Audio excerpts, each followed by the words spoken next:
démarrer ce panel. Donc, on va introduire un peu le sujet aujourd'hui. Donc, aujourd'hui, nous traitons du sujet dans le cadre de cet événement, bien sûr, du go-to-market dans le cadre du post-Covid-19, ou je dirais dans le cadre de cette crise. On sait très bien que chacun d'entre nous l'a vécu à sa manière, aussi bien sur le plan personnel et professionnel. Il y a eu certainement beaucoup d'inquiétudes sur tous les plans. Il y a eu certainement aussi des risques qu'on a tous vécus, des moments d'incertitude qu'on a tous vécus. Certains commencent à voir aussi quelques opportunités se dessiner. Donc, je commencerai peut-être par poser la question à nos panélistes en attendant vos questions. Comment ils voient cette période de l'après-Covid-19 qui commence un peu à se dessiner, comment ils la voient sur plusieurs axes, sur l'axe, peut-être on commence par la Miss, que sur le plan macroéconomique, comment tu vois les choses, la Miss? Sur le plan macroéconomique, déjà merci de m'avoir invité à participer à ce panel. C'est vraiment un honneur pour moi, d'autant que j'ai toujours vraiment cru et je crois toujours en cette, je dirais, ce vivier d'opportunités et de talents au Maghreb qu'il faut savoir et qu'on se doit de valoriser. Donc c'est une très très belle initiative, je trouve. Alors, moi, je dirais cette période de crise sanitaire que le monde a connue, elle est, tout le monde le sait, inédite. Mais pour moi, elle est aussi synonyme, je dirais, d'une opportunité assez exceptionnelle pour les pays émergents. Pour les pays émergents, pour la simple et bonne raison qu'il suffit de voir, alors là, sur l'aspect purement travail, l'OIT a publié justement une étude à ce sujet. Si on prend des pays émergents et qu'on les compare à des pays dits développés, sur les pays émergents, on a déjà un secteur informel qui est très important. On a un taux de chômage qui est malheureusement encore trop élevé dans certains pays et qu'il faut pouvoir résorber. Et d'où justement cette opportunité d'avoir, grâce à la jonction du digital et aux efforts qui sont désormais consentis par les pouvoirs publics, parce que cette crise sanitaire a été un vrai électrochoc pour les pouvoirs publics, de se dire qu'il va falloir finalement régler ces problèmes-là. Parce que qui dit problème de travailleurs informels, on parle à l'échelle internationale, on parle en milliards de personnes, hein, c'est pas rien. Régler ce problème-là va passer forcément par des solutions qui peuvent être apportées et qui vont, j'en suis sûre, être apportées par des startups. Pourquoi? Parce qu'elles ont une flexibilité et une réactivité que les grandes entreprises ou alors que les entités classiques de taille critique en tout cas, n'ont pas. Et ça, c'est un fait. Elles ont, de par la jeunesse des porteurs de projets qui ensuite deviennent de jeunes entrepreneurs, de par leur maîtrise justement de toutes les questions digitales et de par aussi leur flexibilité de façon générale, ils ont cette capacité justement à rebondir en cas de crise et à pouvoir répondre à des demandes, et notamment à des demandes des pouvoirs qui sont formulées par les pouvoirs publics. Donc pour moi, il est évident que sur la question, en tout cas de cette période post-sanitaire, il y a clairement l'épingle du jeu peut être tirée par les startups et par les incubateurs aussi qui doivent jouer leur rôle. Et on attend de toute façon de voir, mais si on regarde ce qui s'est passé durant les dernières semaines, alors j'ai surtout suivi, pour être franche, les initiatives qui ont été prises notamment en Algérie, mais les startups et les incubateurs ont été très sollicités justement pour régler un certain nombre de questions ou en tout cas accompagner les autorités publiques dans le règlement d'un certain nombre de problématiques d'ordre sanitaire et donc et elles ont répondu présentes à l'appel, donc c'est une bonne chose. Je dirais que j'ai un œil assez positif sur la question. Voilà. Je ne sais pas si j'ai répondu voilà, à la question de façon. C'est une introduction et c'est global. Et je reviendrai aussi sur la question du travail et la question de notamment de ce secteur informel. C'était pas anodin. La raison pour laquelle j'en ai parlé, c'est qu'il y a eu pas mal d'études qui ont été publiées récemment, qui sont très très intéressantes et qui sont complètement jointes justement à cette crise sanitaire. Donc les startups ont beaucoup à faire en la matière. Voilà. Absolument, Lémis. Merci pour ta réponse. Effectivement, on a vu dans cette période, dans la période déjà du Covid-19, on a vu la grande effervescence qu'il y a eu par les startups, ce qui prouve, comme tu l'as très très bien dit, leur capacité à s'adapter, leur capacité à être présent rapidement, à réagir rapidement face à cette situation que personne ne prévoyait, personne ne voyait venir. Une crise que personne ne voyait réellement venir de cette ampleur-là, entre autres. Donc, je poserai la question aussi à Ale. Effectivement, cette crise-là, elle nous a aussi amené à travailler autrement, à voir les choses autrement, à nous adapter. Dans le cadre professionnel aussi, on s'est adapté. On a vu la nécessité de travailler du jour au lendemain, la nécessité à nous de nous adapter, de travailler à distance en utilisant des nouvelles solutions qu'on ne connaissait pas auparavant, les Zoom, les Teams, etc. Donc, sur le plan solution, l'après-Covid-19, il y a certainement aussi des impacts, des changements qui vont impacter notre manière de travailler à tous. Qu'est-ce que tu en penses, Ale? Absolument, Nadia. Moi, je dirais même qui a pu croire que une équipe RH ou bien un dirigeant d'entreprise demande à ses employés de travailler from home. On va dire, au mois de janvier, personne ne pensait que c'est possible, mais là, c'est une réalité en fait. Covid-19, en fait, on va dire, ça portait plein de choses qui ont, je veux dire, révolutionné notre façon de travailler, notre façon de gérer nos équipes, notre façon de gérer nos projets, notre façon de communiquer avec nos clients. Donc, moi, je vais dire que d'un point de vue, je vais prendre un petit peu le point de vue technique, on a vu plein de nouvelles solutions qui sont apparues sur le marché, mais qui peut-être existaient avant. Hein. Le Teams, aujourd'hui on est sur Zoom, plein de solutions, plein d'éditeurs qui sont vus prendre une grande part du marché. Aujourd'hui, Microsoft Teams, on va dire que c'est 20 fois la part du marché. Hein. Donc, ça a explosé. On a vu plein de problèmes de sécurité. C'était une opportunité même pour quelques éditeurs de travailler la partie sécurité parce qu'on sait très bien que c'est très bien de travailler à distance, mais il faut assurer la sécurité des données, il faut assurer la bonne transmission des données, la confidentialité des données. Voilà, moi je dirais que c'était une très belle opportunité pour avoir tout ce lot-là, tout ce, on va dire, ce package qui a permis, on va dire, à plusieurs startups d'innover, de trouver de très belles solutions qui ont permis, on va dire, aux employeurs de permettre à leurs employés de travailler à distance. On a vu même une performance, hein, je dirais même, moi j'ai vécu personnellement une performance qui a peut-être même augmenté par rapport à la réactivité, par rapport à la communication avec les clients. Bon, c'est peut-être l'effet maison, hein, donc, on est toujours devant le PC, mais je suis tout à fait d'accord qu'aujourd'hui, on est face à une révolution de notre façon de travailler. Moi, je parlerai même côté Microsoft, comment ça fonctionnait, puisqu'on dans mon métier, en fait, je suis beaucoup plus solution Microsoft, mais peut-être on aura peut-être le temps après d'en parler avec plus de détails. Mais on a eu plein de solutions et même des gratuités. Hein. Par exemple, sur la plateforme collaborative Microsoft Teams, on a eu les gratuités de 6 mois pour les entreprises. On a eu les gratuités pour les solutions CRM, pour tout ce qui est Customer Service, donc tous les centres d'appel et tout ça. Microsoft l'a mis à disposition. Des solutions gratuites, même ce qu'on appelle le remote assistance, ce sont des solutions innovantes de l'industriel.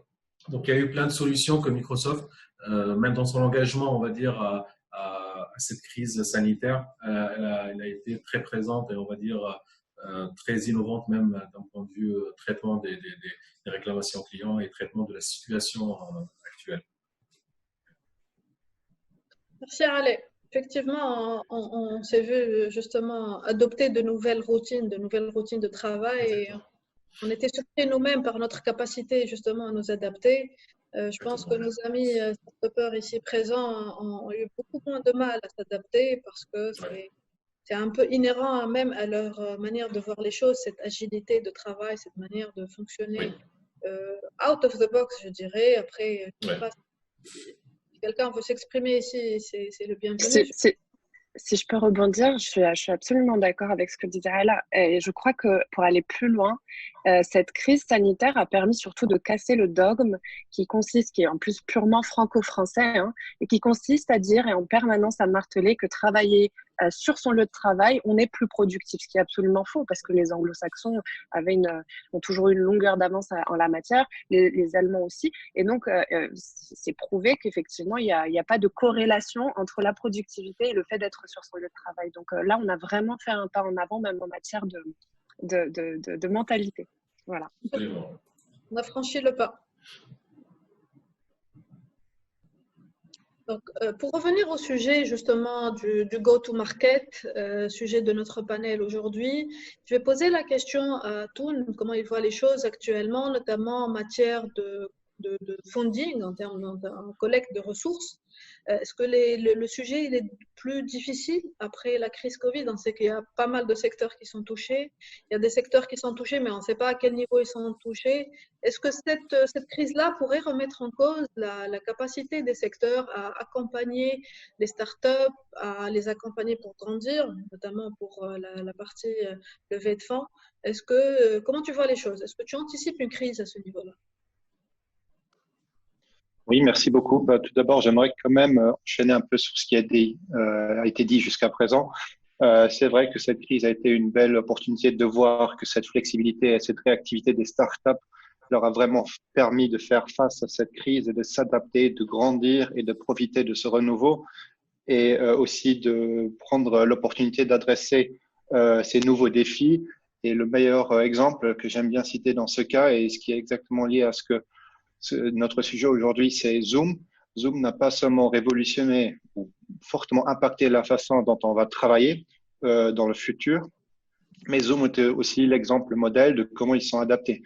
Pourquoi? Zoom, assez vite, ils ont réalisé que cette crise va nécessiter un changement de mentalité et que ces outils pour faire des vidéoconférences vont gagner de plus en plus d'importance dans notre quotidien. Et ce qu'ils ont fait, c'est déjà, ils ont assez vite anticipé et augmenté les capacités de leur réseau pour faire face à cette plus grande demande. Et aussi, du point de vue go-to-market, ils ont ajusté leur prix pour vraiment garder cette version gratuite, pas seulement 45 minutes, mais pour plus longtemps. Donc ça, c'est vraiment, là, on est en plein dans le sujet. Pour revenir sur ta question initiale, bien sûr, cette crise va impacter les startups aussi dans la levée de fonds. Il est de plus en plus important de bien gérer ses ressources et surtout son cash. Et ce que nous, on voit actuellement, c'est que pour les levées de fonds, ils sont arrêtés ou plutôt décalés de quelques mois d'ici. Les startups que nous accompagnons actuellement espèrent qu'ils commencent à lever de l'argent en automne.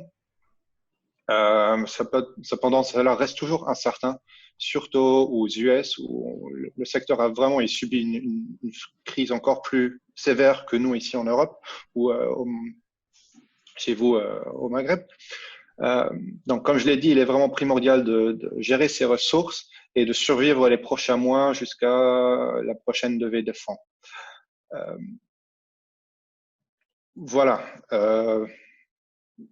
Ça pour dire que ce secteur est fortement impacté et on ne sait pas encore exactement quand cela va reprendre. Mais comme tu l'as dit, il y a certainement des secteurs qui sont plus impactés que d'autres.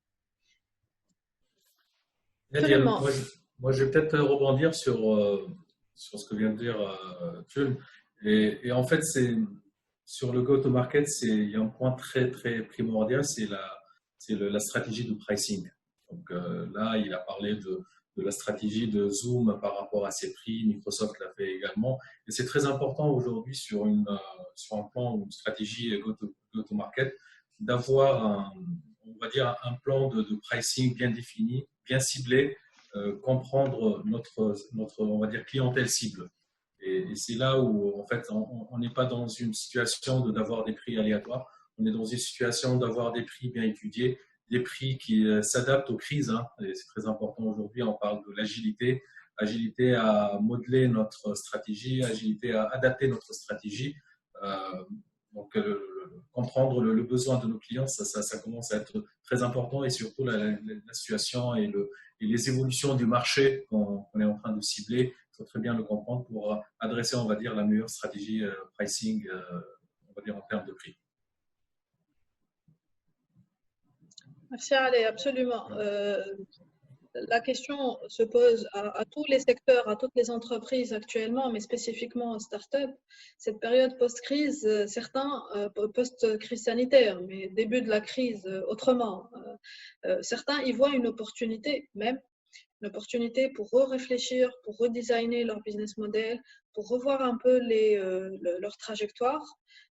Donc, notamment dans un contexte où tout est remis en cause. On se dit parfois que les entreprises les plus agiles, comme tu disais, allez, absolument, ce seront celles qui sauront rapidement rattraper leur retard ou rapidement reprendre la part de marché qu'ils n'espéraient pas avant cette crise-là.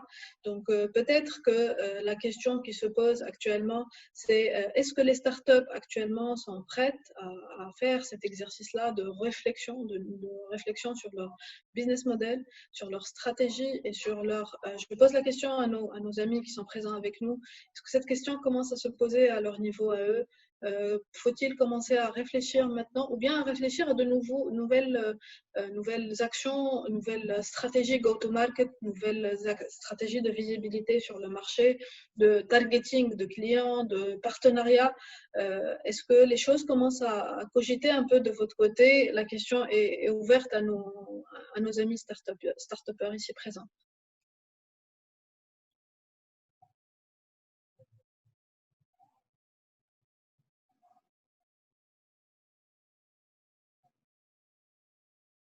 Pas de réponse?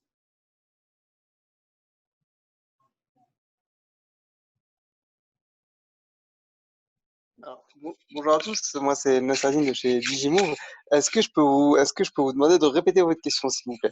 Alors, je disais, cette période post-crise, on parlait tout à l'heure justement de la période post-Covid, sanitaire, et qu'est-ce qu'elle pouvait amener en termes de réflexion stratégique, en termes de crise et d'opportunités de revue du business model, de stratégie de go-to-market, de stratégie de visibilité, d'accès aux nouveaux marchés, à une nouvelle clientèle. Et les entreprises qu'on voit les plus capables de faire cet exercice-là, c'est justement les startups, à cause de grâce à leur agilité, grâce à leur capacité, leur forte capacité, comme disait Lamis tout à l'heure, leur forte capacité à s'adapter. Donc, est-ce que de votre côté, vous voyez les choses sous cet angle-là ou vous avez peut-être une autre manière de voir les choses? Alors, donc moi je suis totalement d'accord avec ce que vous dites. Nous voilà, on est spécialisé dans la formation à distance, enfin dans la formation tout court, et on est devenu spécialisé dans la formation à distance Ouais. par défaut, entre guillemets, grâce ou à cause du Covid. C'est vrai qu'on a eu 2 semaines de flottement où on a dû réinventer, repenser notre business model et transformer toutes nos formations présentielles en formation e-learning. Donc, on a dû repenser notre manière de travailler, notre manière d'animer les cours, notre manière de fabriquer les cours. On a dû investir sur du matériel multimédia, des caméras, des micros, etc., etc. Donc, au-delà de la réflexion, aujourd'hui, on a eu la chance, c'est qu'entre guillemets, pendant la période du Covid, c'était un laboratoire. Donc, on a fait ça avec, entre guillemets, avec nos tripes, avec de l'énergie et on s'est mis à fond parce que c'était une question de survie. Et en toute transparence, pour nous, le Covid-19, en termes de business, c'était une réelle opportunité. On a littéralement, on a littéralement explosé nos revenus, enfin, nos recrutements, nos sign-up, nos marges, tout a explosé et parce qu'on a su justement être très réactif, comme vous disiez, par le fait qu'on soit agile et flexible. Et aujourd'hui, sincèrement, bah, on s'est dit, bah, ça marche. On a passé les examens, on a eu un taux de réussite d'à peu près 90%, donc quasi similaire au présentiel. Et c'était des personnes qui étaient 100% en ligne pendant toute la période du confinement, pendant 3 mois. Et là, on a pris une vraie claque psychologique en se disant, bah, les mentalités en France, c'était compliqué pour que les gens l'acceptent. Nous aussi, c'était compliqué pour qu'on se dise, est-ce que c'est vraiment possible? Et aujourd'hui, par les faits, on a on a prouvé à tout le monde et on s'est prouvé à nous-mêmes que c'est possible. Et du coup, on est en train de réinventer notre business model pour se spécialiser vraiment dans la formation à distance uniquement. Donc, c'est dur de refuser le présentiel au jour d'aujourd'hui puisque c'est revenu, mais on refuse les gens pour leur dire maintenant on fait que du e-learning. En fait. Donc, voilà. Pour ce témoignage, Nasreddine, qui est vraiment très intéressant pour la discussion aujourd'hui. Vous avez eu la capacité de vous adapter très rapidement à ce contexte-là, et ça, c'est vraiment très intéressant. Mais comment vous avez pu rapidement aller sur le marché, convaincre? Comment vous avez pu faire? Bah, en fait, nous, le vrai challenge, c'était la réorganisation en interne. Donc, le télétravail, pour vous donner un exemple très simple, on n'était pas équipé en ordinateur portable. Donc, c'est une problématique simple. Mais nous, en France, la Belgique, enfin, les frontières étaient fermées, impossible de s'approvisionner. Pour les équipes en Tunisie, impossible d'aller acheter des ordinateurs portables.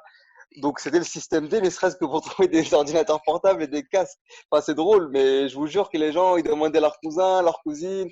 C'était vraiment extraordinaire. Il y avait une solidarité extraordinaire. Donc, le challenge, il était vraiment là. Après, au-delà de ça, en fait, le marché, il s'est imposé à nous-mêmes. Nous, qu'est-ce qu'on a fait? On a fait une campagne de marketing Facebook Ads et Google Ads. Et on a pu recruter énormément de personnes parce que tous les centres, malheureusement, ils étaient fermés. Donc, il n'y avait pas de continuité pédagogique. Et beaucoup d'élèves nous ont dit, bah, je suis venu chez vous parce que vous étiez le seul à proposer de la formation pendant la période du confinement. Les autres centres, ils font que du présentiel et ils sont fermés. Du coup, bah, on a eu beaucoup de business, malheureusement, grâce ou à cause de grâce à nos concurrents qui faisaient plus de formation. Du coup, enfin voilà, on a juste fait une petite pendant toute la période du Covid, on a mis un budget de Google Ads et de Facebook Ads, et grâce à ça, ça nous a vraiment rapporté beaucoup de business en fait. Nadia, je me permets de commenter un petit peu ce que Nasreddine vient de dire. En fait, là on a un modèle typique, on va dire, d'une startup qui a su s'adapter, on va dire, aux nouveaux changements, aux nouvelles conditions du marché. Là, je pense que Nasreddine, il a déjà changé le modèle de travail. Donc, il est passé d'une formation classique présentielle à peut-être un MOOC, Exactement. Online courses, ou bien même un SPOC, un Small Private Courses. Donc, c'est des modèles un petit peu différents. Et surtout, Exactement. Ce qui est très important, ce qu'il vient de dire, c'est que pour marketer, on va dire, son nouveau produit, il a utilisé les bons canaux, on va dire. Les bons canaux, c'est les canaux, on va dire, Google AdWords ou bien le sponsoring Facebook ou bien sponsoring LinkedIn, parce que c'est les seuls canaux on va dire, qui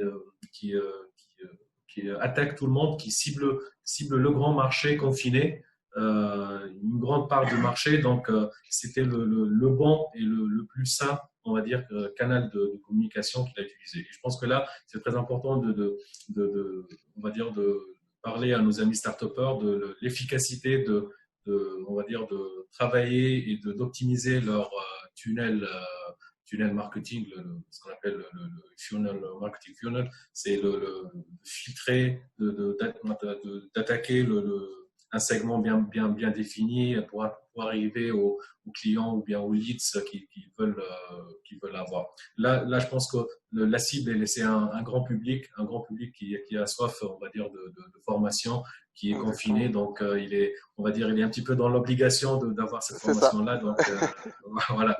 Donc, ils n'avaient pas le choix. Exactement. Et je pense que aussi il y a eu peut-être un très beau modèle pricing qui a aussi incité les gens à s'inscrire. Effectivement, on a divisé nos tarifs par deux et on a doublé nos marges par deux en fait. C'est juste extraordinaire. Voilà. Et je pense que même en termes de quantité, ça a explosé en termes de gens inscrits et tout ça, qui a fait cette croissance pour la startup. C'est ça, c'est exactement ça, on l'a dit. C'est exactement ça. Bonjour. Donc, c'est Béchir de Majestai. Je vais partager mes propos pour la période du Covid. En fait, c'est très intéressant chez nous. Tout d'abord, je dois commencer par présenter la startup et notre proposition de valeur pour comprendre mieux la situation. Donc, nous sommes une startup tunisienne. Nous avons développé notre propre technologie d'analyse de données. c'est une technologie qui couvre toute la chaîne de valeur de la donnée, c'est-à-dire de la récupération des données, data warehousing, toute la partie transformation et préparation, qualification de données. Et puis, il y a la deuxième phase, disons, c'est la partie intelligente, c'est la partie analytics, visualisation et exploration de données. Et donc, ce qu'on a fait, c'est stratégique. On a fait ce choix stratégique dès la création de Majestai. On avait l'envie d'aller vers des use cases bien particuliers, des cas d'usage dans l'IA bien particuliers, sauf on a résisté et on a opté pour l'optique d'avoir un socle technologique et où on bâtit des use cases dans des vecteurs bien particuliers avec nos clients. Donc, ce qu'on a maintenant, c'est un socle technologique et puis il y a disons des produits thématiques. Par exemple, le produit dont on a participé dans cette compétition, c'est un produit spécifique au Covid. Donc, lorsque la pandémie est arrivée, on n'a pas pris vraiment du temps pour s'adapter et pour avoir un produit qui fait en fait la caractérisation fonctionnelle des gènes de tout organisme. Et bien, dans notre cas, c'est le Covid-19, le SARS-CoV-2.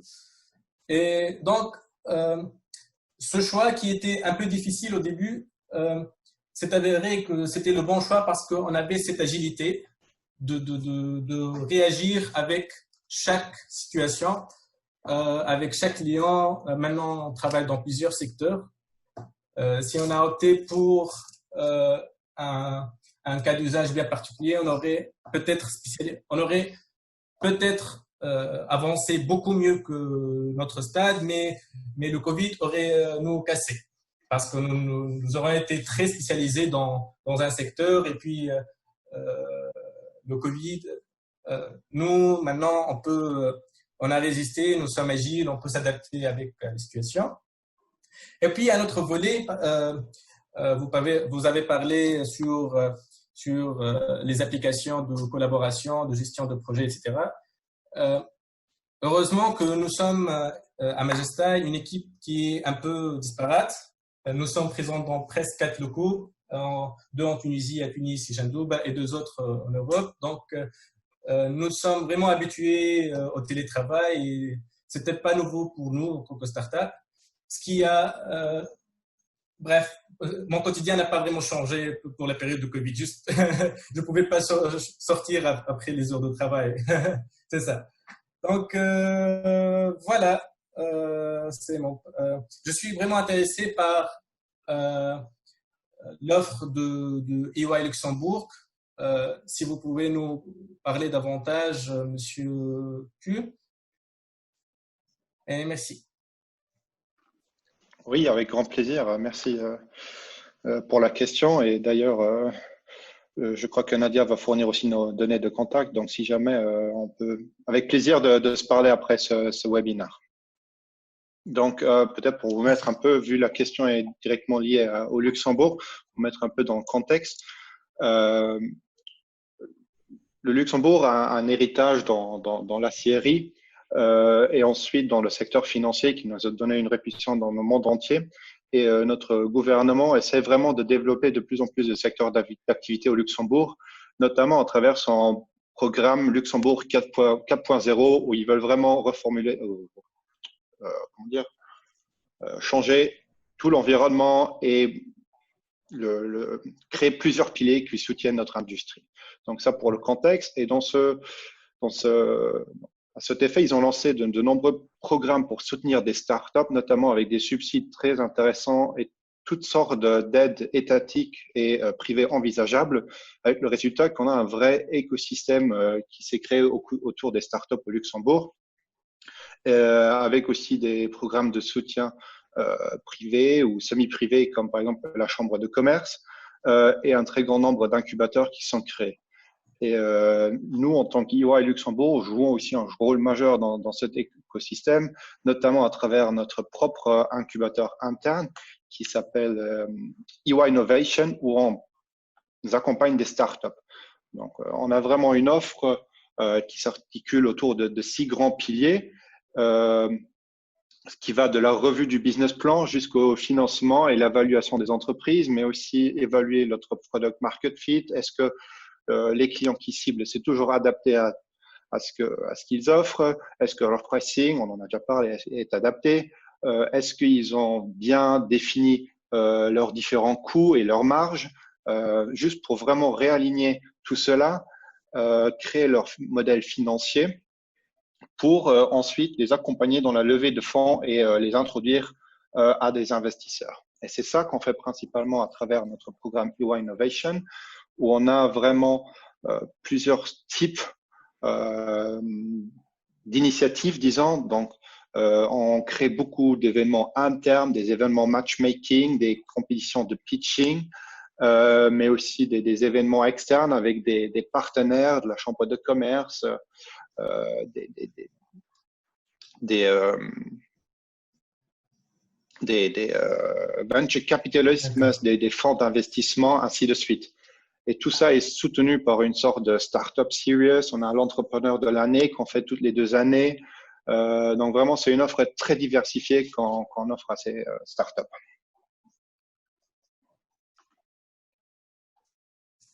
En fait, pourquoi cette question assez particulière? Parce que nous avons commencé déjà notre stratégie go-to-market dès début 2020 et nous planifions une présence dans l'Europe. Maintenant, nous avons déjà un bureau à Ipswich, in the United Kingdom, mais nous avons besoin d'une présence physique, une entreprise en Europe, et nous hésitons encore entre les pays du Benelux et peut-être l'Allemagne. Donc, pourquoi que je creuse toutes les opportunités disponibles et ça serait très intéressant d'en parler davantage peut-être après ce call. Tout à fait, avec grand plaisir. Et on travaille aussi avec un bureau en Allemagne, par exemple. Donc, on est vraiment bien connecté dans ce domaine. Avec grand plaisir de discuter sur ça. Très bien, merci. Et une question pareil pour vous. Est-ce qu'il faut être du coup une startup luxembourgeoise ou est-ce qu'on peut être une startup tunisienne ou française? On peut postuler également? Non, pas de nécessité d'être luxembourgeois. On a beaucoup de startups allemandes, françaises, belges, mais aussi de plus loin. On a des Américains qu'on accompagne qui sont implémentés maintenant au Luxembourg pour développer leurs activités ici, avoir un siège ou alors profiter des aides étatiques. Donc là, pas besoin d'être luxembourgeois, non. D'accord, très bien. Bah, écoutez, je serais éventuellement intéressé. Effectivement, on est un peu dans la même problématique. Aujourd'hui, on est basé sur plusieurs pays et voilà, on cherche à grandir et trouver des nouvelles opportunités.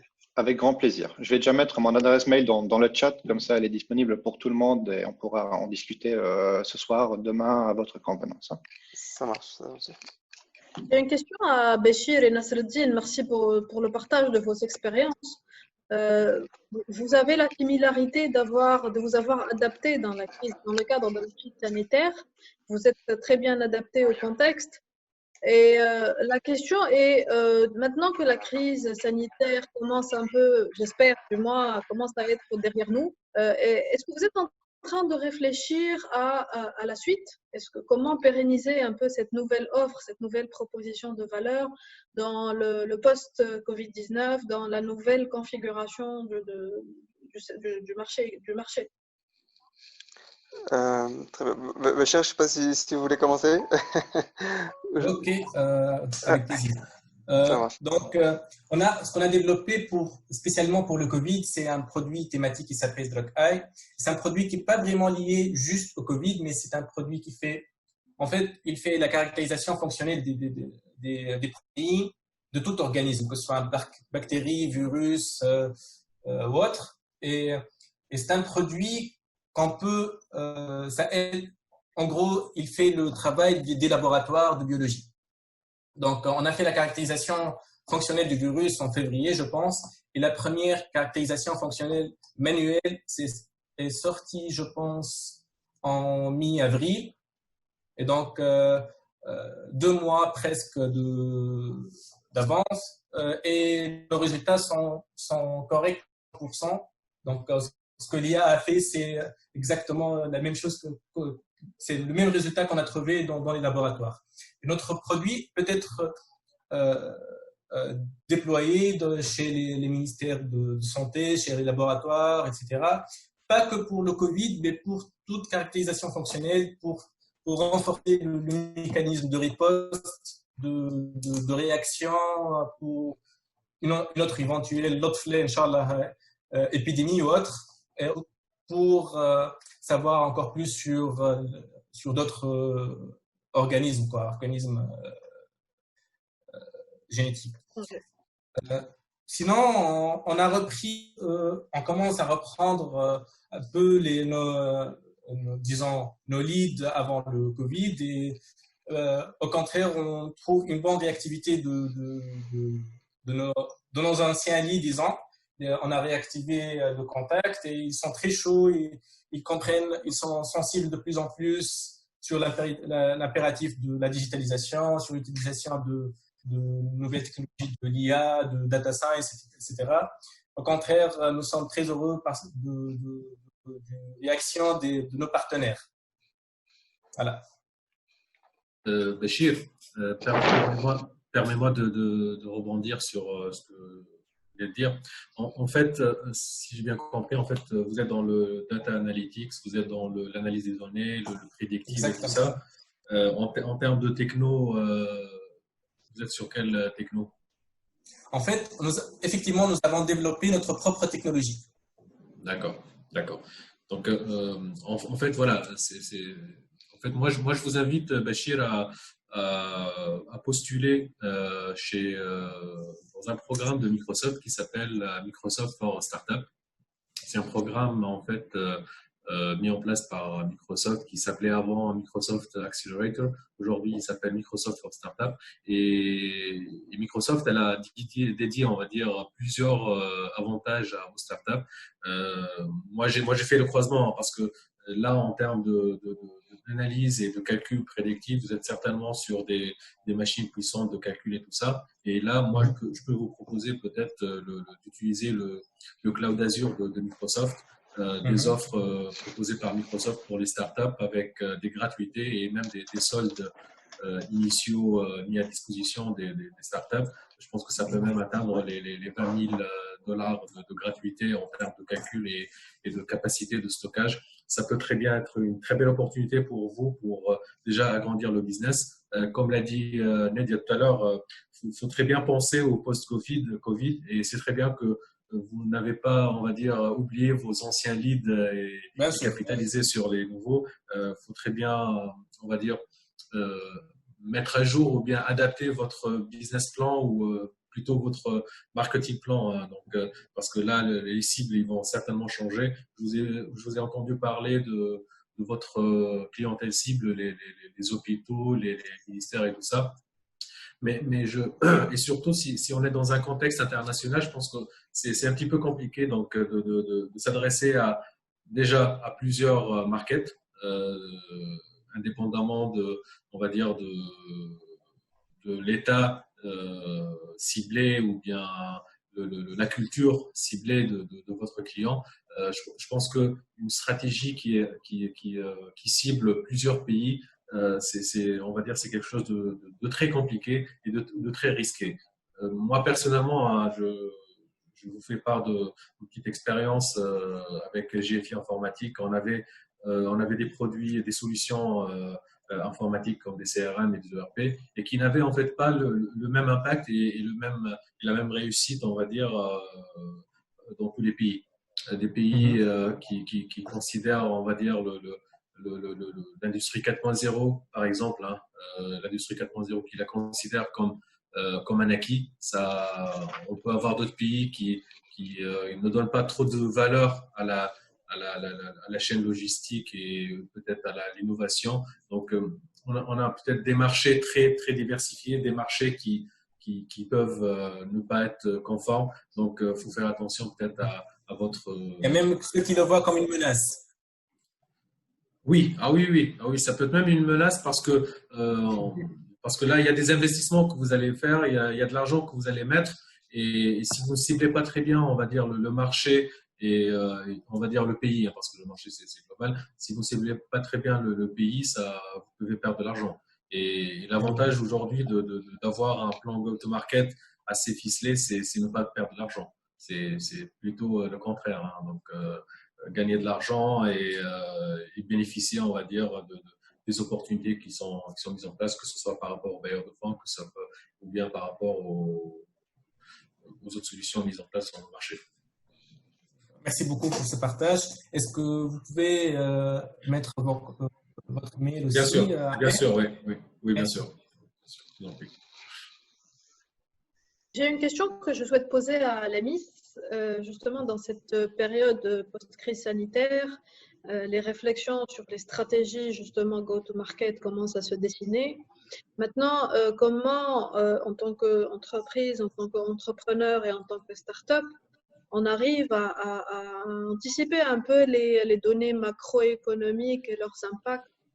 Quels peuvent être les leviers pour les startups pour faire les analyses de corrélation entre l'évolution des tendances majeures sur le plan macroéconomique sur leur business?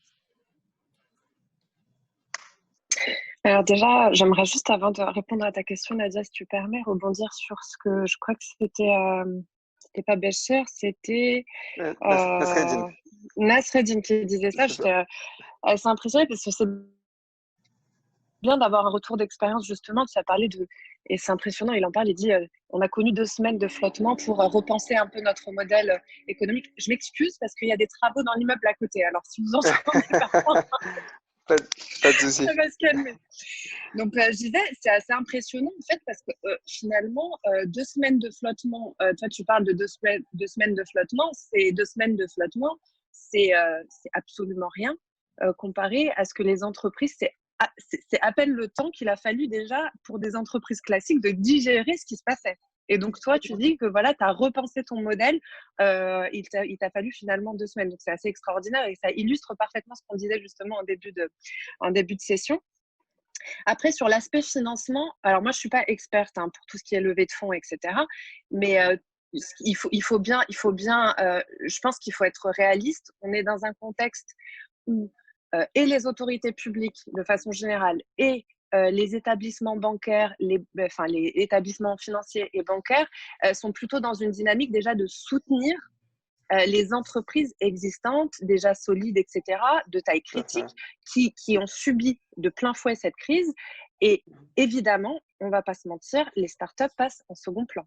C'est-à-dire que pour ce qui est de levée de fonds, trouver des bailleurs de fonds, dans ce contexte-là, c'est moins évident qu'un an auparavant. Ça, c'est mon avis. C'est un avis. Je ne sais pas si vous le partagez, peut-être que tout le monde pourrait. Je suis totalement d'accord avec toi. Voilà, donc du coup, ça, c'est vrai qu'il va falloir évidemment s'y préparer. Ceci étant, pour répondre donc à ta question, Nadia, sur justement les données macroéconomiques qu'on a post-crise et la façon dont les… Alors, ta question, c'était sur la façon dont les startups pouvaient justement… tu peux me la répéter, s'il te plaît, parce que du coup, en fait, j'ai beaucoup de mémoire. La question, c'est… Absolument, c'est que je suis start-upper, je suis fortement impactée par ce qui se passe autour de moi, par mon écosystème. C'est comment j'arrive à lire l'impact de la crise sur un plan macroéconomique et à faire le lien avec mon business directement. Sur le plan macroéconomique, alors déjà, la lecture des données sur les pays émergents est très complexe. Si on se trouve en Algérie, au Maroc, en Tunisie, c'est beaucoup plus complexe pour une start-up encore plus que sur un marché. Pourquoi ? Parce que les données sont très souvent manquantes. Quand on a des données, elles sont parfois pas suffisamment actualisées, donc ça c'est un problème. Et à plus forte raison post-crise, là il va falloir pouvoir aussi donner cette grille de lecture à tous les opérateurs économiques, d'ailleurs au-delà même des startups, je pense. Donc c'est assez compliqué. Ce sur quoi moi en tout cas si je devais en fait inciter, au-delà de la lecture des données macroéconomiques, si je devais inciter les startups à faire quelque chose de ce que j'ai pu percevoir voir, moi, en accompagnant certaines startups, ou en tout cas en échangeant avec des startupeurs. Et peut-être que Thioune pourra, lui, en tant qu'ancien startupeur, partager son expérience là-dessus. Mais très, très souvent, on se trouve face à des projets qui sont excellents, à des idées qui sont excellentes et à des projets porteurs. Mais on a souvent ce discours de, voilà, j'ai une solution qui est absolument unique, que j'ai envie de développer sur tel marché. Et très souvent, ces startups font complètement abstraction de tout l'écosystème qu'il y a autour en pensant qu'elles sont les seules finalement à proposer une solution ou un service qui est, pour elles en tout cas, de leur point de vue unique.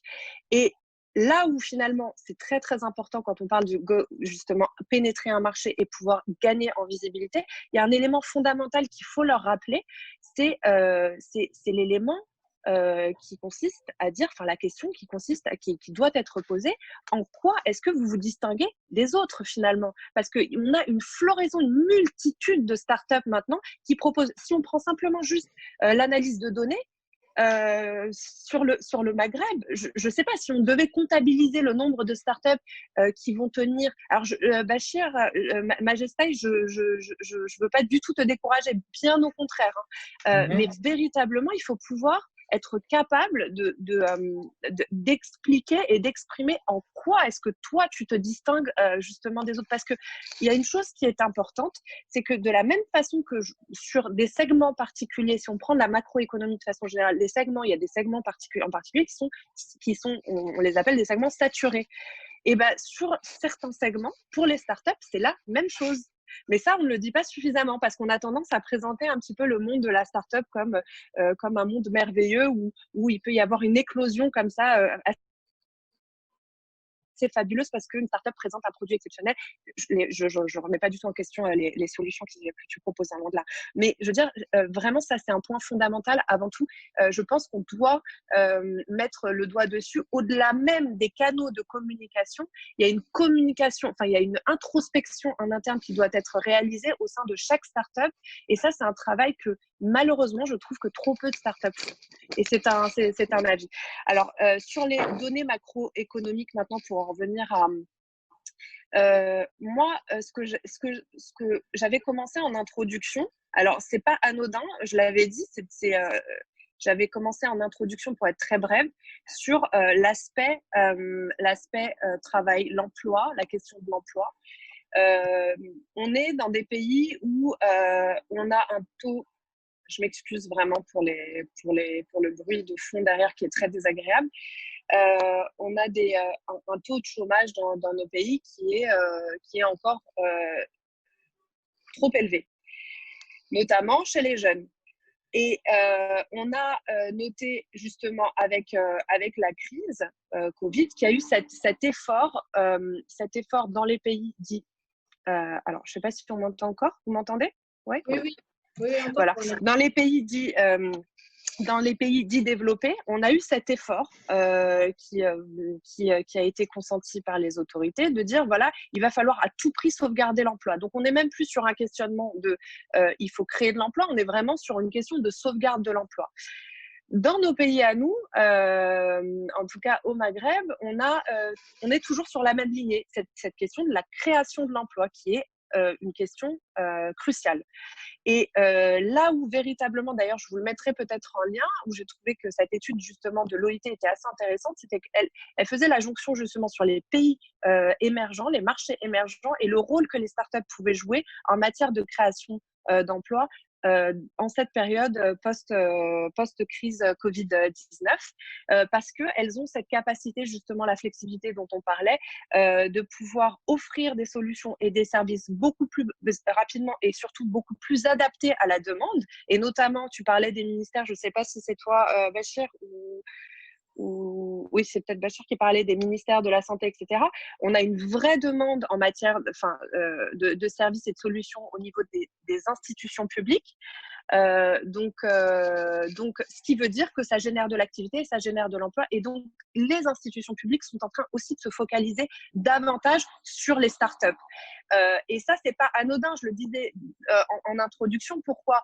Parce que c'est vrai que d'un côté, on a la question du financement qui est importante, mais de l'autre côté, on a ce besoin réel de la part, qui est exprimé de la part des autorités. Et donc, forcément, ça va compenser quelque part les difficultés que vous pouvez rencontrer en matière de levée de fonds ou de financement. Je ne sais pas si j'ai été claire, mais en tout cas, voilà, je brosse un tableau un peu avec ce bruit qui est absolument abominable. C'était clair. L'AMIS, si je me permets de compléter un petit peu ce que l'AMIS vient de dire, je suis un petit peu contre une petite partie par rapport, on va dire, au pitch. Je ne vais pas dire au pitch de Béchir, mais en fait, sur des projets, on va dire, technologiques, techniques, c'est très compliqué, on va dire, d'enlever cette casquette technique et de pitcher sur la proposition de valeur. Et là, je rejoins Lémi sur le fait qu'avoir un discours très simplifié pour pouvoir pénétrer ce marché, pour pouvoir récupérer de nouveaux leads et tout ça.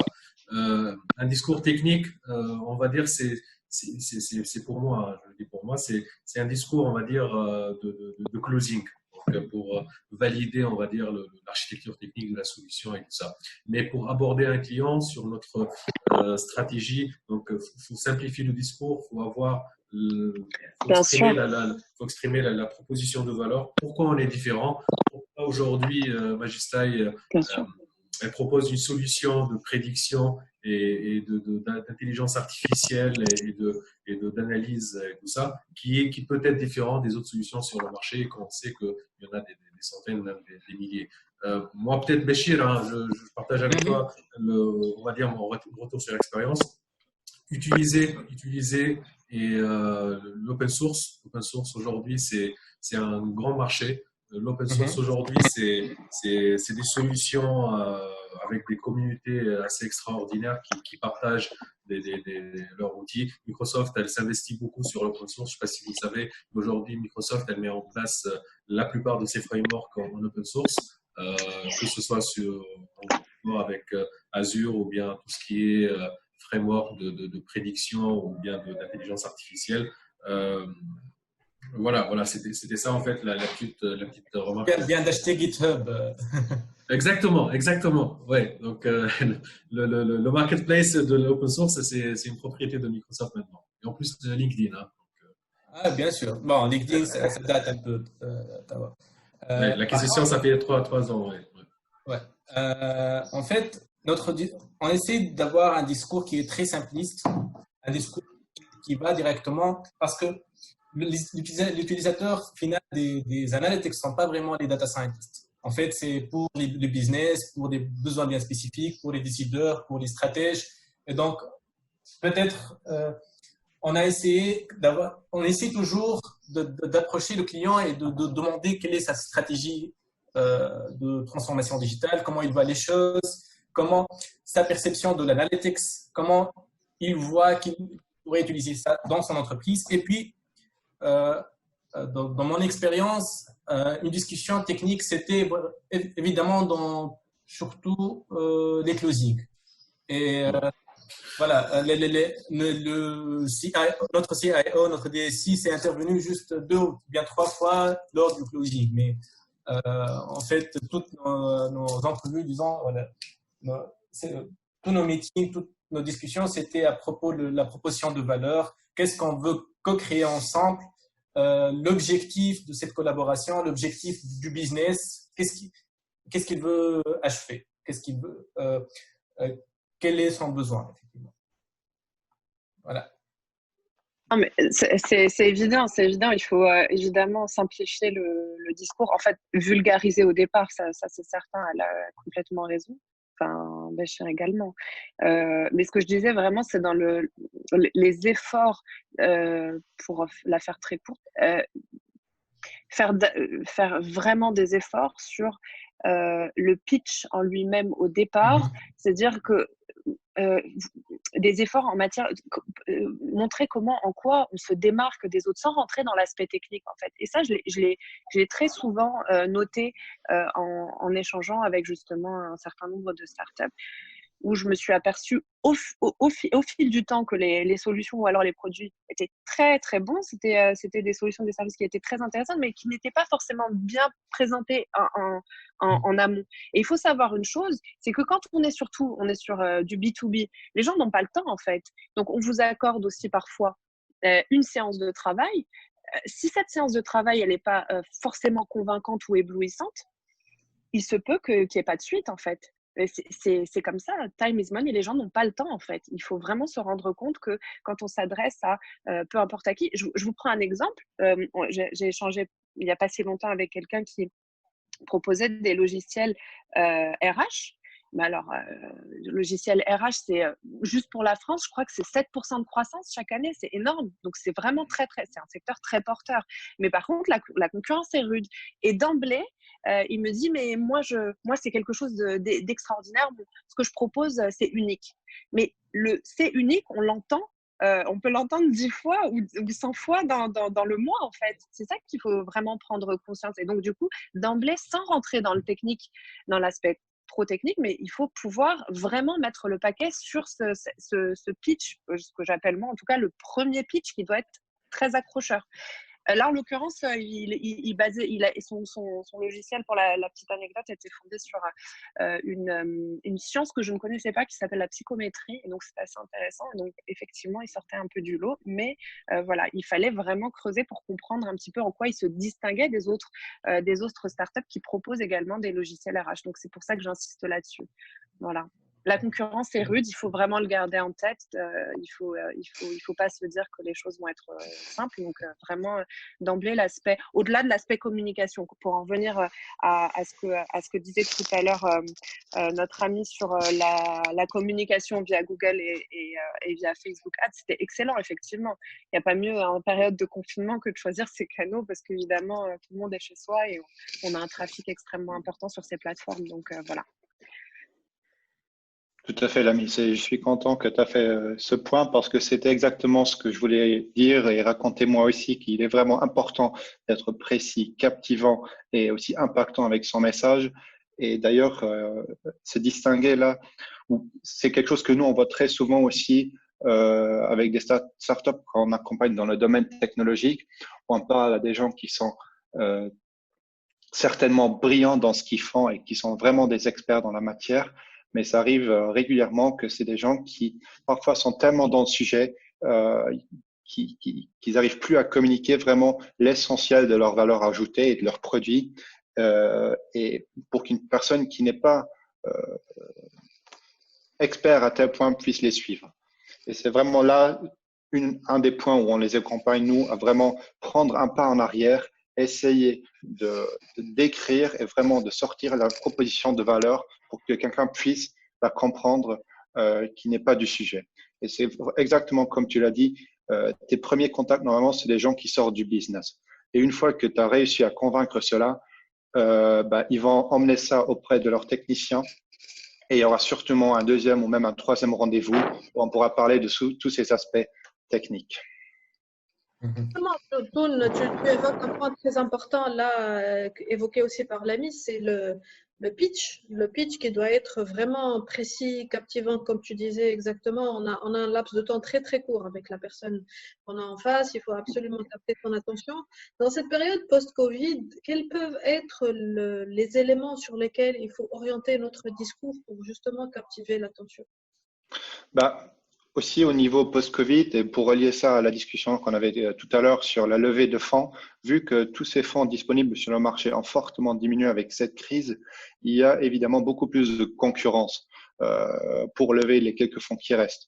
Donc là, vraiment, il est crucial d'adapter le business plan, vérifier qu'il est à jour, vérifier que les hypothèses qui sont qui sont utilisées sont toujours correctes, d'adapter le positionnement et bien sûr aussi, là où on en est aujourd'hui, assurer que le go-to-market est nickel. Et j'ai deux exemples qu'on aime bien traiter. L'ami l'avait déjà déjà commencé à en parler, c'est quand on parle des compétiteurs et on dit qu'il n'y a pas de compétiteurs, bah, souvent c'est déjà un premier indice qu'il y a quelque chose, quelque part des discrépances, que soit on ne veut pas, il y a peut-être une petite arrogance où on se met au-dessus des autres, il faut le dire comme c'est, ou alors tout simplement il n'y a pas les recherches préliminaires, les études de marché qui ont été faites pour vraiment savoir qu'il y a de la compétition. Et exactement du même point de vue, on a l'aspect, quand on demande aux startups, bah, c'est qui vos clients? Quand ils vous répondent, bah, tout le monde, c'est exactement la même chose. C'est là, ils n'ont pas arrivé à se positionner sur le marché, à vraiment comprendre à qui leur produit ou leur service peut apporter une plus-value. Merci Toun, tu nous éclaires parfaitement sur ce point-là et tu as évoqué un point très important sur lequel je voulais revenir tout à l'heure, c'était le business plan et la mise à jour du business plan.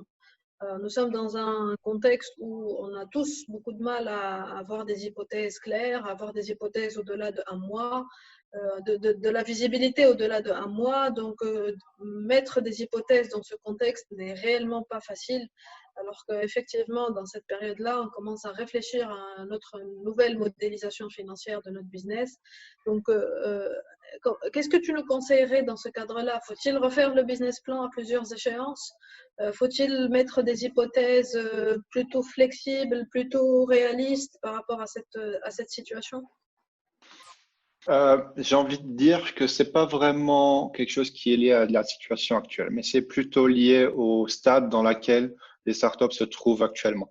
Donc, la façon de grandir et de vraiment se positionner dans le marché, c'est vraiment de se mettre en cause tout le temps, de mettre en cause les différents parties de leur business plan, les hypothèses qu'ils ont faites, et vraiment de, à tout moment, être prêt à les changer et à s'adapter à des changements de marché. Pour s'adapter aux différentes opportunités.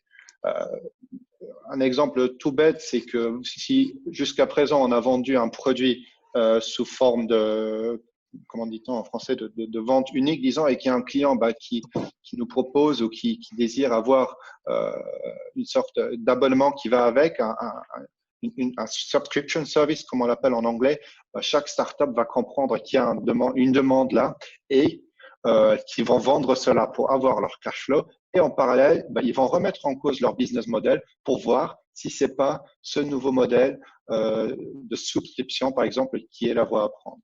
Donc, je crois pas que c'est quelque chose qui est lié à la crise actuelle, mais que c'est certainement, ça fait partie de la DNA d'une startup. Et il faut pas remettre tous les aspects d'un business plan en cause à tout moment, et il faut juste garder en arrière-tête que on fonctionne d'une façon lean et qu'on est prêt à prendre des opportunités. Et pour faire cela, il faut faire des sacrifices et aussi parfois recommencer à se positionner sur un autre marché avec un autre produit ou avec un autre go-to-market. Nadia, je me permets juste de rajouter un truc, c'est que aujourd'hui, en fait, sur la nouvelle situation et même les prévisions futures, hein, c'est que toutes les entreprises, elles sont presque conscientes que des investissements de type CAPEX, ça ne sert plus à rien. Mais il faut beaucoup plus penser OPEX. Est-ce que tu peux définir, s'il te plaît, c'est quoi APEX et OPEX pour les non-initiés? CAPEX, en fait, c'est des investissements one shot, donc qui proviennent du capital de l'entreprise. Donc, je donne l'exemple d'un rachat de laptop ou bien d'immobilier ou bien de licences on-prem pour l'entreprise. Donc, c'est des investissements que fait l'entreprise au démarrage de l'activité ou bien au démarrage d'un nouveau projet. OPEX, alors c'est l'opérationnel. Donc, c'est que on paye à l'exercice. On paye ce qu'on consomme.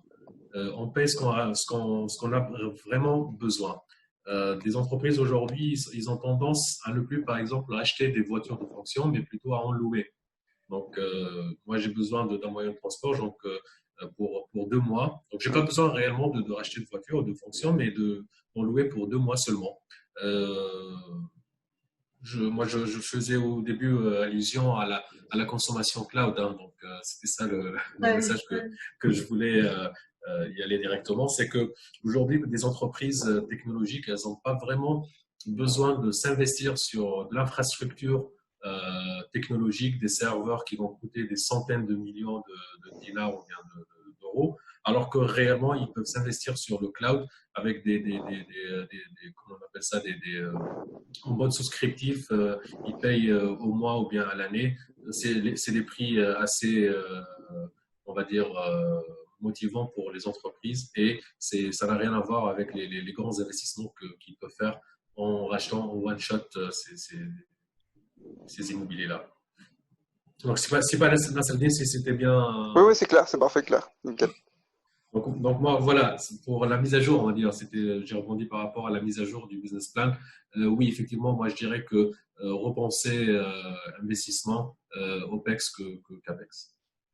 Justement, dans ce cadre-là, Allez, cette nouvelle manière d'investir, je dirais, investir OPEX plutôt que CAPEX, est-ce qu'on peut voir, ou on a déjà commencé à voir la vague d'investissement dans le cloud, dans le SaaS?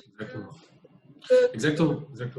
Aujourd'hui, on en a déjà parlé au début par rapport aux outils collaboratifs de communication ou bien d'échange de documents et tout ça. Moi, je dirais que c'est une grosse opportunité déjà d'en profiter de l'amélioration de la performance faite par ces éditeurs-là. Je fais allusion à Microsoft, Zoom ou autres éditeurs qui ont mis un vrai paquet, on va dire, pour améliorer leur performance. Aujourd'hui, nous, en tant que clients, en tant que start-up, en tant que client, on doit en bénéficier de ça. Il y a déjà même regarder ces grands du marché, comment ils s'adaptent aussi à nos besoins. Et ça peut être même porteur de nouvelles idées pour les startups. C'est leur stratégie de pricing et tout ça. Donc, absolument, oui. Ouais. Et justement, dans le cadre de cette stratégie go-to-market post-Covid, les solutions, je pense, vont être aussi un facteur déterminant. Tu parlais tout à l'heure du bon targeting en termes de clientèle, en termes de cible. Tu parlais aussi de la visibilité sur les réseaux sociaux, sur Google, etc. Oui. Comment les solutions peuvent aider, les solutions en l'occurrence CRM, décisionnelles, peuvent aider dans le cadre de cette action go-to-market, spécifiquement dans la période de post-Covid? Absolument, Nadia. C'est qu'aujourd'hui, pour des startups qui sont en phase de démarrage, même si là, on a des startups qui ont 2 ans d'existence, donc il y a une certaine maturité, on va dire, pour ces startups-là, il est presque quasi impossible de se laisser, on va dire, rater des leads ou bien de rater des opportunités sur le marché. Donc, ces entreprises-là, ils doivent très bien être à l'écoute de leurs clients, à l'écoute des leads. Cela ne peut être que, on va dire, effectué via des outils de travail assez, on va dire, spécifiques et assez adaptés à leurs besoins. Aujourd'hui, des solutions comme le CRM, donc pour gérer la relation client, que ce soit sur la partie mise en place de leur campagne marketing à travers l'ensemble des canaux de communication, que ce soit sur les réseaux sociaux. Donc, on va dire aujourd'hui, c'est le plus grand canal de communication pour les entreprises. Tout à l'heure, Bachir ou bien Nasreddine, voilà, il nous a parlé des campagnes AdWords et Facebook sponsoring ou LinkedIn. Donc, très bien avoir la bonne solution qui s'adapte à ces nouveaux canaux de communication, avoir un suivi de la relation client.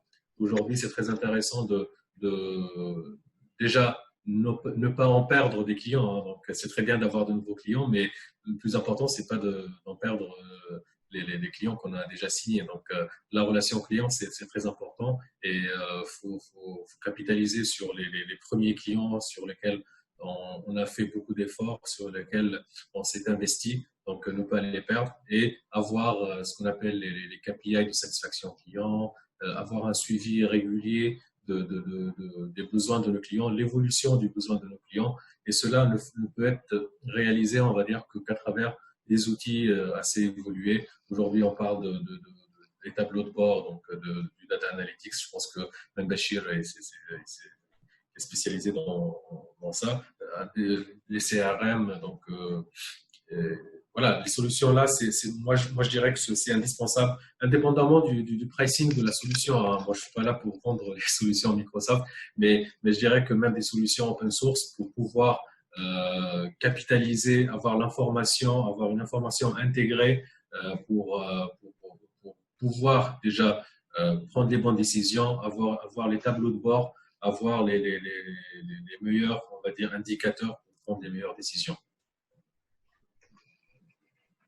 Oui, absolument, Alain. Je pense que on a vécu avec les entreprises depuis un certain moment l'évolution de la maturité, de la réflexion, de la nécessité d'être équipé par des solutions CRM, décisionnelles, etc. Et l'enjeu que ça pouvait avoir en termes d'accès direct aux clients, en termes d'anticipation aussi du changement de comportement, et je Oui, pense oui. qu'on est plein dedans actuellement. Exactement, et surtout si on a face à nous des outils bien qui ont, on va dire, embarqué les nouvelles technologies comme l'intelligence artificielle, comme l'analyse prédictive et tout ça, ça commence à être très intéressant pour pouvoir agir efficacement vis-à-vis de nos leads ou bien nos clients. Absolument. Je me tourne un peu à nos amis start-upers. Si vous avez des questions, n'hésitez pas. Bonjour, Madame Nadia, je suis Alain Dingelel, le fondateur de Consulti.tn. مرحبا عليك. En fait, à propos de satisfaction client, je veux bien savoir quels sont les outils disponibles actuellement pour avoir les retours des clients. En fait, on va Consulti.tn, nous sommes un salon d'exposition des produits et services industriels en ligne. On fait la commercialisation via des équipements et services industriels, via les LinkedIn et Facebook. On essaie de capter le maximum possible de clients, prospects sérieux et qualifiés via les réseaux sociaux et via notre plateforme. Et nous sommes une jeune start-up. Nous avons lancé notre start-up, ça fait un mois maintenant. Nous avons atteint 94 clients et nous avons fait 26 mises en relation, dont 7 sont finies par un accord ou une vente entre le fournisseur et le client. Et maintenant, on essaie de trouver des solutions en fait pour avoir le taux et comptabiliser en fait la satisfaction des fournisseurs, de nos fournisseurs et de nos exposants sur notre plateforme. Aussi, le taux de satisfaction des clients finaux qu'ils ont trouvé ou trouvé leur équipement ou service industriel en Tunisie. Merci si je suis clair. Je ne sais pas si c'est bon. Si, Arlette, ça a été très, très clair. Moi, je me permets juste de rebondir à ce que Arlette vient de dire. C'est que, on va dire, avec un retour d'expérience sur la plupart de mes clients que j'ai eu en face, qui étaient inquiets par rapport à la satisfaction client, ils cherchaient des outils. Pour moi, en fait, c'est mon avis, hein. C'est pas une histoire d'outils, mais c'est un problème de process. C'est un problème de process et procédure. Aujourd'hui, la satisfaction client, on va dire, c'est un feedback qui traduit, on va dire, l'ensemble des échanges et des projets qu'on a eu avec nos clients, des relations qui étaient en cours, que ce soit pour un projet ou bien des micro-projets. La satisfaction client, moi je la considère comme on va dire, comme un élément majeur déjà pour tout ce qui est qualité. On parle beaucoup de certification ISO 9001. Je ne sais pas si vous avez une idée sur la certification ISO 9001, c'est qui considère la relation client et la satisfaction client comme élément majeur d'analyse et de performance avec nos clients. Donc, moi, je découperai ce projet-là que Alain il vient d'en parler, c'est de, premièrement, traiter le process et les potentiels des procédures qui en découlent, et après penser outillage. le process, on va dire, c'est comment réellement, quels sont les KPI dont on a vraiment besoin pour mesurer cette satisfaction client. Est-ce que c'est par rapport, ça va dépendre bien sûr du secteur et de l'industrie, hein. C'est par rapport à la satisfaction de la communication, est-ce que c'est par rapport à la satisfaction du rendement de nos employés ou bien de nos collaborateurs. Donc ça va, on va dire, ça va dépendre beaucoup de facteurs. Mettre en place ces KPI-là et puis penser solutions. Aujourd'hui sur le marché, il y a plein de solutions, on va dire, mais moi je vais parler souvent de solutions Microsoft. Donc le Microsoft Dynamics 365 CRM, c'est une solution qui gère très bien la relation client. On a tout un module relation client, donc Customer Services, qui permet d'analyser, qui permet de mesurer, on va dire, l'ensemble des éléments qui peuvent impacter notre relation client. Donc ça en découle après, bien sûr, avec des dashboards des éléments d'analyse qui peuvent, bien sûr, nous amener à prendre les bonnes décisions après. Microsoft, en période Covid, elle a mis en place aussi une stratégie de pricing qui est la gratuité de la solution Customer Services. Donc, je vous invite à aller peut-être même on va prendre un petit échange ensemble, hein, après ce webinaire, pour voir si Microsoft, quels sont les délais, on va dire, de la solution, de la gratuité de la solution Customer Services. Bien sûr, vous pouvez l'utiliser en local. Bien sûr, c'est limité par le temps, mais moi, je vous invite à prendre contact et on va voir ensemble ce qu'on peut faire. D'accord, merci. On a une question, Ale, qui est un peu liée à ce que tu viens de présenter. Donc, c'est une question justement par rapport aux solutions CRM classiques du marché, leur capacité de s'adapter aux besoins des startups. D'accord. En fait, pour être clair, je ne suis pas un informaticien aujourd'hui. Je comprends. La question était présentée à notre expert plutôt. Allez, désolé. Hein. Allez, Dinaziz. Allez, voilà. Oui. En fait, si on parle CRM, c'est indépendamment que ce soit. Là, je viens de voir le petit message de Yessine qui nous parle de Odoo CRM. Oui, effectivement. C'est des outils open source qu'on peut très bien utiliser. Moi, je ne suis pas trop fan de Odoo, mais c'est une très belle solution qu'on peut utiliser. Si je peux me permettre, Aladdin, juste pour rebondir sur Odoo, parce qu'on est intégrateur audio également. Chacun voilà. Moi, j'utilise Odoo comme CRM. Alors, c'est Odoo. Alors, je me permets juste une chose, parce que moi aussi, personnellement, on n'est pas des informaticiens. On est parti sur Odoo Community au départ. On a recruté un ingénieur Odoo. On est parti sur Community. Autant vous dire, en toute franchise, on a perdu 3 mois de notre temps, parce que c'est pas notre métier, on n'était pas expert, on a perdu énormément de temps. On est passé sur une plateforme en tant qu'intégrateur sur Odoo SH, donc c'est une plateforme payante où on paye en SaaS et on a la flexibilité de développer. Et là, aujourd'hui, je vais, en toute sincérité, c'est le jour et la nuit. Donc, il y a beaucoup plus de fonctionnalités, c'est beaucoup plus simple, c'est beaucoup plus fluide, c'est hébergé sur leur serveur, c'est totalement intégré. Je dis pas ça que c'est la meilleure solution, hein, j'ai rien à vendre et voilà, je vous dis juste que pour nous, c'était une très belle solution parce qu'on avait le côté SaaS, donc tout hébergé, tout était nickel, et le côté SH qui nous permettait de développer. Donc, on gardait un petit peu le côté community, mais fallait pas s'amuser à aller chercher des intégrateurs ou des serveurs, etc. Donc, nous, on a trouvé notre bonheur sur Odoo SH. Voilà. Tout à fait d'accord, Nasreddin. Aujourd'hui, le SaaS, ça peut être une solution pour les startups. Hein. Aujourd'hui, déjà, c'est très bien ce que vous venez de dire, c'est que c'est pas notre cœur métier. Et tout à fait. En fait, aujourd'hui, si on a une plateforme, on utilise une plateforme SaaS, c'est que déjà, on a sous-traité la partie infra, on a sous-traité la partie intégration, on a sous-traité la partie, on va dire, métier, et on se focalise sur notre corps métier. Aujourd'hui, Nasreddin, il fait de la formation en ligne, c'est son corps métier. L'IT, l'informatique, on laisse ça pour les spécialistes, on va dire. Et non, j'ai rien contre Odoo, hein, mais je le dis parce que je suis à 100% Microsoft, c'est pour ça, mais non, c'est un très beau produit. Oui. Bon, super. Et si je peux me permettre juste un retour d'expérience pour Aladine concernant la relation client. Donc, je suis Oui. d'accord avec toi, ce que tu dis, Aladine Aziz, c'est que tout d'abord, il faut mettre les KPI. Donc, par exemple, je prends notre côté à nous. Le plus important pour nous, c'était que la formation soit de qualité. Donc, sur chacune de nos modules, il y a, c'est tout bête, hein, il y a quatre émoticônes, souriant, pas souriant, etc.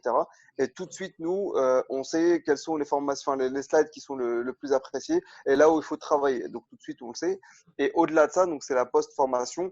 Comme tu dis, il faut être outillé. Donc, on envoie des messages automatiques. Mais je pense que c'est pas le tout. Et tout le monde le fait. Donc, les personnes qui ne répondent pas aux mails, eh ben, on n'a pas le choix. Il faut les appeler. Il faut passer du temps. On veut savoir vraiment ce que nos clients pensent de nous. Ceux qui répondent par mail, on a leur retour. C'est très bien. C'est des appels en moins. Mais les autres, il faut les appeler. Nous, on passe beaucoup de temps à les appeler un par un, savoir comment ça s'est passé, s'ils ont trouvé un travail derrière, etc., etc. Et tout ça, on l'écrit pour essayer de s'améliorer. Et le simple fait de leur passer un coup de téléphone pour savoir comment ça s'est passé, ça change tout en fait. Ah, Bien vous sûr. m'appelez juste pour savoir comment ça se passe, etc. Oui, juste monsieur pour savoir comment ça se passe, et ça a été, quels sont nos points d'amélioration, qu'est-ce qu'on peut faire de mieux pour les prochaines fois. Et ça les touche, et même il y en a plein qui vont mettre des commentaires sur Google en mettant, voilà, on est super pro, ceci, cela, et qui a un suivi juste parce qu'on les a appelés pour savoir comment ça s'est passé.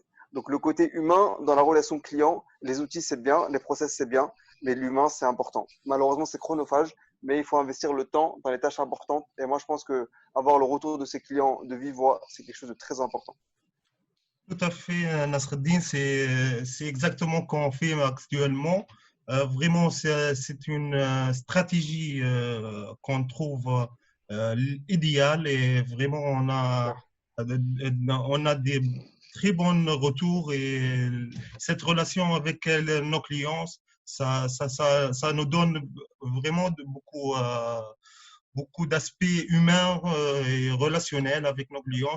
Et ça crée des relations directes